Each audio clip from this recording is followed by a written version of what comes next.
What's up, YouTube? This is your boy John from Project Ellsworth, and I am back with you today to give you my review of the 2013 film Wolf Creek 2.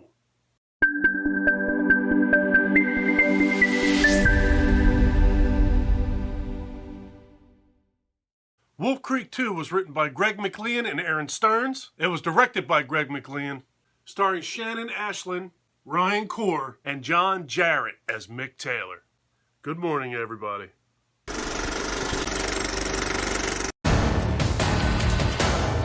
Crazy, are you? You obviously don't know the first rule of the Outback. You never, ever stop. So our story begins with our Aussie pal, Mick Taylor, driving through the Australian Outback in his old beat-up pickup truck. A couple of cops decide to pull him over. They approach his car, and they have him get out of the car, and they start to give him a reasonably unprovoked hard time. Oh, if they only knew. So Mick turns around, and he starts to go get back in his car when the cops say, "Where the hell do you think you're going?" He walks back towards the cops. They hand him a citation, and he basically tells them, "I thought you were kidding. You can't be serious." They give him the ticket, and they basically tell him, "Get back in your car and go the hell back where you came from." So Mick goes and gets back in his car. The two cops pull away in their car, and this is all over now, right? No.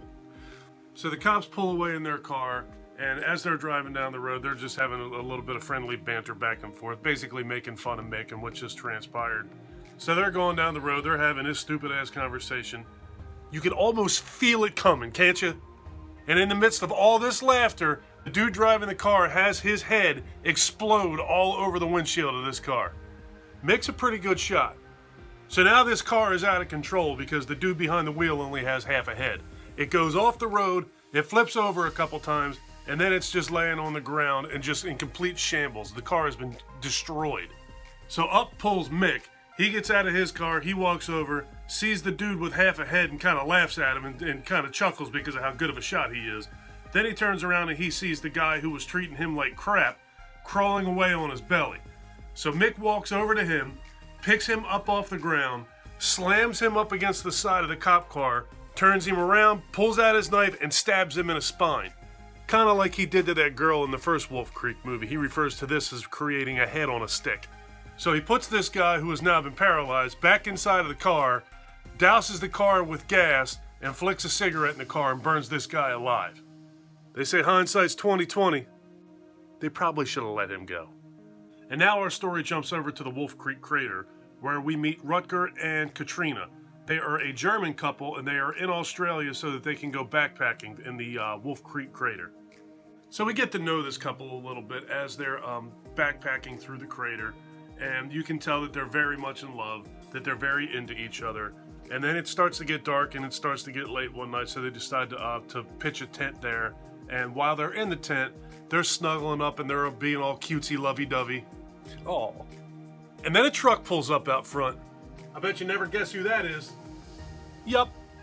And now their vacation is getting ready to take a drastic turn.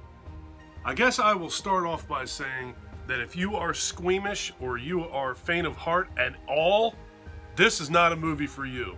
This movie is filled with brutal violence, buckets and tons of blood and gore. There is some emotionally taxing stuff in here. And this character, Mick Taylor, is just purely and simply vicious. And all of that blood and guts in this movie are carried out through some top-notch, top-level, A-plus practical effects. So the next thing I'll get into a little bit is the story. The story in this movie is very simple, as was the story in Wolf Creek, the original movie. There really doesn't need to be much of an explanation when you're dealing with a psychopath. And obviously, Mick Taylor is a psychopath. It doesn't matter who you are, where you're from, why you're there, none of that. All he is doing is he is out there traveling around reckless through the Outback, looking for tourists so that he can either kill and or torture them. This guy treats humans like toys or playthings or trophies. They're basically just there for in his eyes, just for his amusement. And what you see in this movie is you see all of that, and then when he's done with you, He basically wrinkles you up, throws you in the corner, and go finds another one. It's rough. As far as the acting goes in this movie, Shannon Ashlyn's performance as Katarina was unbelievable.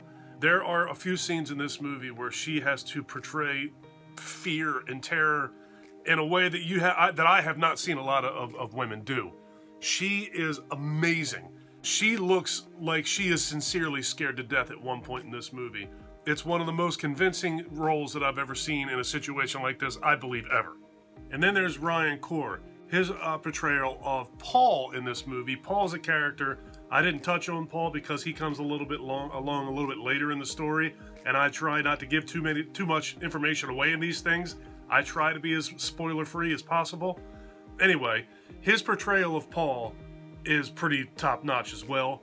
He basically is the main character in this story. We just meet him a little bit further down the road in the story. And then there's John Jarratt as Mick Taylor. I couldn't imagine anybody else playing this role. He is so creepy and twisted and demented and scary as that character. Granted, I understand that he's the only one that I've ever seen in that role, so it would be hard to play somebody else in that role, but I'm not even interested in anybody else playing that role. He is amazing as that character, and I can't wait to see what else we have to come. According to the bonus features of this movie, there was, when they made the original Wolf Creek movie, right off the bat, it was intended that there would be a sequel. They didn't want to push it out too fast, as they didn't want to, if the first movie flopped, they didn't want to, they had their own reasons for not wanting to put it out too fast. Why it took so many years for the movie to come out, I have no idea. I think the first one came out in 2003 or 2004. This one came out in 2013. So roughly 10 years is how long we had to wait to get the sequel to Wolf Creek. I know that they put out a 2-season series. Each season was 6 episodes long. It was simply called Wolf Creek. That was out in 2016 and 2017. And I also read on IMDb that we're in the middle of the coronavirus, but they're supposed to be filming Wolf Creek 3 now. I have to assume that that's not happening right now, but it's slated as of right now, as of when I looked at IMDb yesterday actually, that in 2021, Wolf Creek 3 is supposed to come out. Something tells me that that may change now with the world going through the pandemic and the coronavirus that it's going through, but it was promising to see that there is going to be a Wolf Creek 3. So Wolf Creek 2, if you saw the first Wolf Creek movie, you gotta see Wolf Creek 2. I think that this movie is every bit as good as the first one, if not possibly slightly better. If you haven't seen Wolf Creek 2, check this movie out. It is amazing. Alright folks, that's going to do it for my review of 2013's Wolf Creek 2. Have you seen this flick? If you have, let me know in the comments down below what you thought of it. I love this damn movie. If you like this video, please give me a thumbs up. If you really like this video and you have been enjoying my content, please do me a huge personal favor.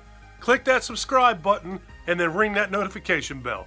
Take care of yourself, take care of each other, have a kick-ass day, and thank you for watching.